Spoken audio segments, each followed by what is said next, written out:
So on the last video, I forgot to mention the third point in the exercise about John Nash, which is the third point asks for to state the severity of the disorder. And I believe that John Nash presents very severe symptoms of schizophrenia throughout most of his life. And because the hallucinations and the delusions are constant and very, very, very vivid and powerful. And then with time, that severity goes a little bit down and it gets more controlled. So that's for the last point on John Nash. Now, for David Helfgott, for the first part is to state his diagnosis, which I believe that it's a schizoaffective disorder. So he presents clear signs and symptoms of schizophrenia, such as disorganized speech, grossly disorganized or catatonic behavior. His level of functioning is impaired in some parts of the movie. Also, the symptoms continue all throughout his life, so way more than 6 months. And also he presents clear episodes of mania, which confirms the schizoaffective disorder in the bipolar side of the disorder. Also, now for the second part of the exercise, which asks to give an example of an active phase, is when he is naked in public, jumping around. He has no shame whatsoever and just goes along with the music and has no notion of that being naked everywhere is socially unacceptable. So this would be an example of his active phase of schizoaffective disorder.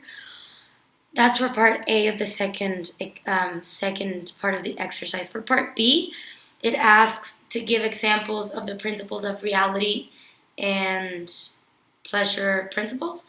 So for the principle of reality, when he is nominated for an award or he wins, actually no, scratch that. When he gets married, he gets a little bit more controlled and is fully dressed and controls his urges to move very hysterically and prominently. So he has like his principle of reality is a bit more enhanced. Now, for the principle of pleasure, an example would be also when he's naked and jumping up and down in the trampoline and he makes a mess everywhere.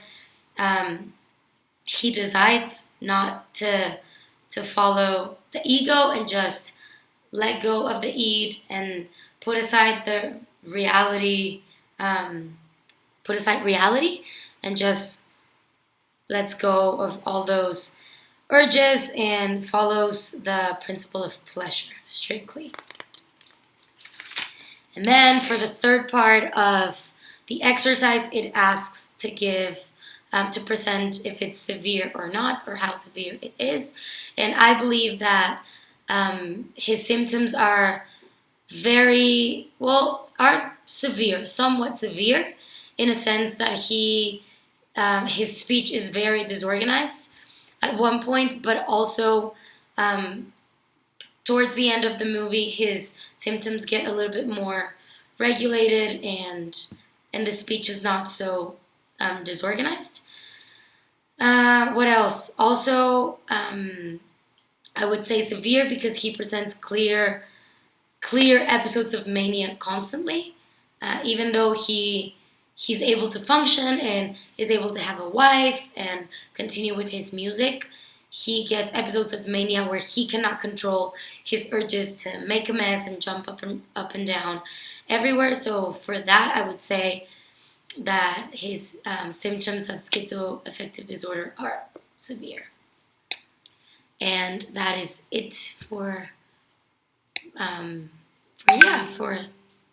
the class today.